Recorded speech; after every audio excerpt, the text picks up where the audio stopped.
Doctor ইউনূসের বিরুদ্ধে যে সমস্ত অভিযোগ, সেই অভিযোগগুলোর থেকে সুনির্দিষ্ট করে দুটি অভিযোগের বিষয় নিয়ে খুব সহজ এবং সরলভাবে সত্য যে ব্যাখ্যা, সেই ব্যাখ্যাটা আপনাদের সামনে বলার চেষ্টা করব। আর শেষ করব আলোচনাটা ডক্টর ইউনূস যে কথাটি বলেছেন যে সভ্য দেশে বিচারিক প্রক্রিয়া চলার সময় এই খাঁচায় বন্দি করে রাখা হয় না, এই জায়গাটা নিয়ে আমাদের ভাবা দরকার, সেটা দিয়ে কথাটা শেষ করব। প্রথমে আসি ডক্টর ইউনূসের বিরুদ্ধে দুটি অভিযোগ। একটি অভিযোগ খুব জোর দিয়ে করা হয় যে ডক্টর ইউনূস কর ফাঁকি দিয়েছেন, আদালত তার কর ফাঁকির জন্যে তার বিরুদ্ধে রায় দিয়েছে এবং তার পরিপ্রেক্ষিতে তিনি কর পরিশোধ করেছেন। আরেকটি অভিযোগ, আজকে যে অভিযোগটি গঠন করা হলো তার বিরুদ্ধে, দুর্নীতি দমন কমিশনের যে মামলা, অর্থ আত্মসাৎ, মানি লন্ডারিং, এই যে মামলাটি করা হলো সেটা নিয়ে। প্রথমে আজকে আসি একটু কর ফাঁকির জায়গাটা নিয়ে।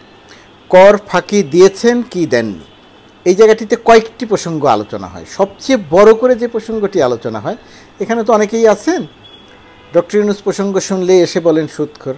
আপনার বাবা মা 14 গোষ্ঠী সবাই সুদখোর। সুদখোর মানে ব্যাংকের থেকে হয় সুদ নেন অথবা সুদ দেন, কিন্তু আপনি শুধু সুদখোর বলেন ডক্টর ইউনূসকে, এটা তো আপনার মগজের সমস্যা। এই সমস্ত যারা এসে কথা বলেন তাদের কারো কারো নামের আগে ইদানিং দেখছি ডাক্তার বা ডক্টর, কারো কারো নামের আগে প্রফেসর, এবং সব ফেক আইডি, সব ভুয়া আইডি। তো যাই হোক, এই সমস্ত ফেক আইডি ভুয়া আইডি থেকে এসে কথা বলেন, এতে ঠেকানোর কোনো উপায় নেই, এটা নিয়ে কথাও বলি না। ফিরে আসি কর ফাঁকির প্রসঙ্গে। কর ফাঁকির জায়গাটিতে যখন বলা হয় যে ডক্টর মোহাম্মদ ইউনূস কোনো কর ফাঁকি দেননি, তখন বলা হয়, প্রশ্নটা আসে সাথে সাথে আপনি প্রশ্ন করেন বা কেউ একজন প্রশ্ন করেন, ওই গ্রুপটা প্রশ্ন করেন, কর যদি ফাঁকি নাই দিয়ে থাকবেন তাহলে তিনি 12 কোটি টাকা পরিশোধ করলেন কেন? 1 নম্বর। 2 নম্বর প্রশ্ন হয়, তাহলে তিনি আদালতে হেরে গেলেন কেন? এই একই রকমের কথা আজকে শুধু সাধারণ মানুষ না, আজকে আমাদের আইনমন্ত্রীও বলেছেন।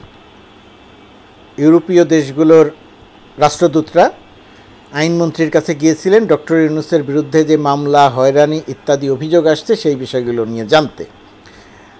ইউরোপিয়ান ইউনিয়নের রাষ্ট্রদূতরা বের হয়ে এসে পরিষ্কার করে কিছু বলেননি, কিন্তু আইনমন্ত্রী বলেছেন।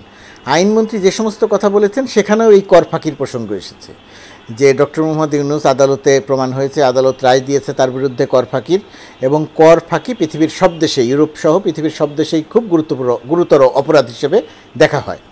সুতরাং ডক্টর ইউনূস যা বলছেন সেটা সত্যি নয়, তিনি অসত্য বলছেন। তো কর ফাঁকির প্রসঙ্গটি আসছে।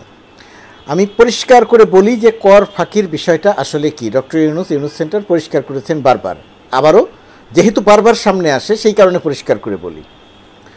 ডক্টর মোহাম্মদ ইউনূস তার যে আয়, বৈধভাবে আয়, তার বই থেকে আয়, তার বক্তৃতা থেকে আয়, তার যে বৈধভাবে আয়, সেই আয় দিয়ে 2টি ট্রাস্ট করেছেন। একটি ট্রাস্টে 94% অর্থ, আরেকটি ট্রাস্টে 6% অর্থ। 6% অর্থটি হচ্ছে তার পারিবারিক ট্রাস্ট, অর্থাৎ তার পরিবারের সদস্যরা এই 6% যে অর্থ সেটা ভোগ করতে পারবেন। তাও 2 প্রজন্ম পরে গিয়ে ওই পারিবারিক যে ট্রাস্টটি আছে সেই ট্রাস্টের অর্থ, এই 94% অর্থ যেটা আছে পাবলিকের জন্য ট্রাস্ট, সাধারণ মানুষের জন্য ট্রাস্ট, সেই ট্রাস্টে চলে আসবে।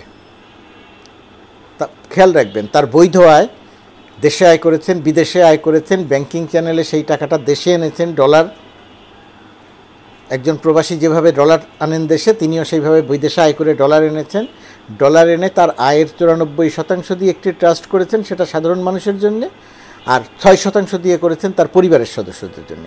এবং তার পরিবারের সদস্যদের জন্য যেটা করেছেন সেটাও 2 প্রজন্ম পরে এই সাধারণ মানুষের জন্য যেটা করেছেন সেখানে চলে আসবে। এটা একটা দিক।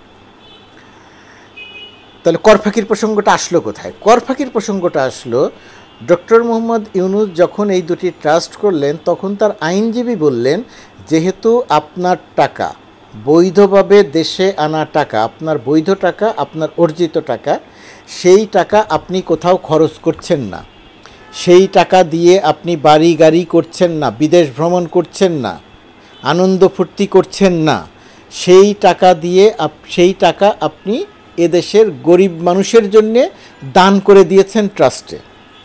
যেহেতু দান করে দিয়েছেন, এই দানের অর্থের কর দিতে হবে না, এটা আইনজীবীর বক্তব্য। ডক্টর ইউনূস বললেন ঠিক আছে, এটা তো ভালো কথা যে দানের অর্থের কর দিতে হবে না। সেই অনুযায়ী দানের অর্থ উল্লেখ করে ডক্টর মোহাম্মদ ইউনূসের যে আয়কর ফাইল, সেই আয়কর ফাইলে পুরো বিষয়টি উল্লেখ করা হলো। সেটা এনবিআরের কাছে গেল। আমার আপনার ফাইল যেভাবে এনবিআরে যায় সেভাবেই এনবিআরের কাছে গেল। এনবিআর এটাকে যাচাই বাছাই করে বলল যে না, দান করার যে অর্থ, সেই অর্থেরও কর দিতে হবে। এনবিআর এই কথা বলল। তখন ডক্টর ইউনূসের আইনজীবী বললেন যে আমরা কর দিব কি দিব না সেটা আমরা আদালতের সিদ্ধান্তের উপরে ভিত্তি করে দিব। যেহেতু আমরা দান করছি, সেহেতু আমরা কর দিতে চাই না, এটা নিয়ে আমরা আদালতে যেতে চাই। তখন আদালতে যাওয়া হলো, আদালতের কাছে জানতে চাওয়া হলো এই অর্থ আমরা দান করছি, সেই অর্থের কর দিতে হবে না।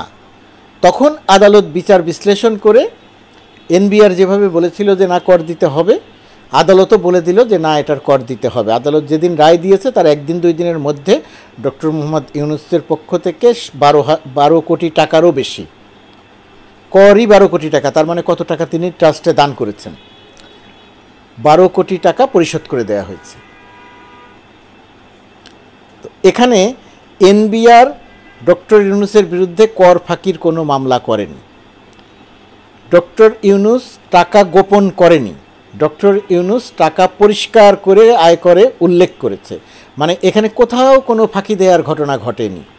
ওই যে আপনারা যারা বলেন তাহলে তিনি 12 কোটি টাকা দিলেন কেন, দিলেন তার কারণ ওই দানের অর্থের কর দিতে হবে কি হবে না সেটা জানার জন্যে আদালতে যাওয়া হয়েছিল। ওই টাকা তিনি গোপন করেননি, ওই টাকা তিনি লুকিয়ে রাখেননি, ওই টাকা তিনি এনবিআরের যে ফাইল, সেই ফাইলে উল্লেখ করেছিলেন।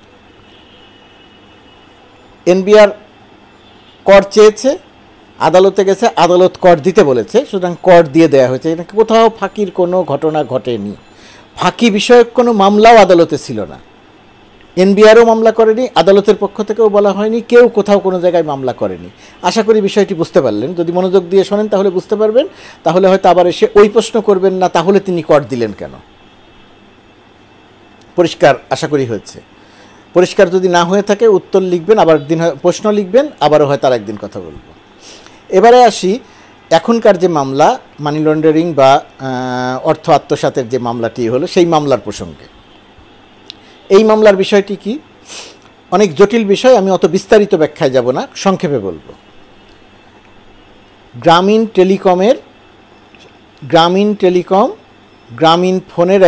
ফোনের শেয়ার হোল্ডার, 34.2% শেয়ার হোল্ডার। সেই হিসেবে গ্রামীণ ফোন যে লাভ পায়, সেই লাভের ওই শেয়ারের অংশ হিসেবে সেই লাভটা প্রতি বছর গ্রামীণ টেলিকমে জমা হয়। সেই হিসেবে গ্রামীণ টেলিকমে অনেক টাকা জমা আছে। এই টাকা দিয়ে জনকল্যাণমূলক কাজ করা হয়, জনগণের জন্য কাজ করা হয়। এই টাকা কেউ নিতে পারে না। ডক্টর ইউনূস 1 টাকাও নিতে পারেন না, ডক্টর ইউনূস এটার মালিক, কেউই টাকা নিতে পারে না। এই টাকা দিয়ে জনগণের উপকারে হয়, এরকম কাজ করা হয়। ওই যে আন্তর্জাতিক মানের নার্সিং ইনস্টিটিউট থেকে শুরু করে বহু গুরুত্বপূর্ণ কাজ আছে। বাংলাদেশের গণমাধ্যম ডক্টর ইউনূসের সংবাদ প্রকাশ করে না, লেখে না, লিখতে ভয় পায়, সেই কারণে সাধারণ মানুষ একটু কম জানে। কিন্তু এটা বহু জনকল্যাণমূলক কাজ হয়, এটা 1 টাকাও অন্য কেউ নিতে পারে না। এখন একটি প্রতিষ্ঠানের, বাংলাদেশের আইন অনুযায়ী প্রতিষ্ঠানের যা লাভ করে সেই লাভের 5% কর্মচারীদের পাওয়ার কথা। বাংলাদেশের অধিকাংশ প্রতিষ্ঠান এই টাকা দেয় না। আর গ্রামীণ টেলিকমও এই টাকা দেয়নি কর্মচারীদের। না দেওয়ার ক্ষেত্রে তার যুক্তি ছিল কি, না দেওয়ার ক্ষেত্রে তাদের যুক্তি ছিল গ্রামীণ টেলিকম কোনো ব্যবসা করে না, লাভজনক ব্যবসা করে না। গ্রামীণ টেলিকমের যারা কর্মচারী তারা কোনো ব্যবসায়িক প্রক্রিয়ার সঙ্গে সম্পৃক্ত নয়। এটা একটা জায়গা থেকে টাকা আসে, সেখানে জমা হয়। সুতরাং এই টাকা কর্মীদের পাওয়ার কথা না। কর্মীদের যা বেতন পাওয়ার কথা তারা সেটাই বেতনই পাবেন, সুযোগ সুবিধা যাওয়ার পাওয়ার কথা সেটাই পাবেন। তো কর্মীরা যখন এটা নিয়ে মামলা করে আদালতে যায়, তখন অনেক প্রক্রিয়া আছে, এর মধ্যে অনেক ঘটনা ঘটেছে। সংক্ষেপে যেটা বলার, যখন আদালতে যায় তখন আদালতে গেলে পরিস্থিতি অত্যন্ত জটিল আকার ধারণ করে। মানে গ্রামীণ টেলিকমের অস্তিত্ব থাকবে কি থাকবে না, এটা কার থেকে কার হাতে চলে যাবে ইত্যাদি বিষয় সামনে আসে। তখন আইনজীবীদের পরামর্শে কর্মীদের সঙ্গে গ্রামীণ টেলিকম একটি আপোষ সভা করে যে তাদের দাবি অনুযায়ী টাকা দেওয়ার ব্যবস্থা করে। তা প্রায় 437 কোটি টাকা তাদেরকে দেয়া হয় আপোষ সভাকে। এই আপোষ সভাটা হচ্ছিল অত্যন্ত তড়িঘড়ি করে, কারণ আদালতে মামলা চলছিল। সেই মামলা যখন আপোষ করা হচ্ছিল, সেই আপোষের সময় আবার নেতাদের কয়েকজন নিখোঁজ হয়ে যাচ্ছিল, তারা নিখোঁজ থাকছিল, ইত্যাদি ঘটনা, আমি বিস্তারিত বলবো না।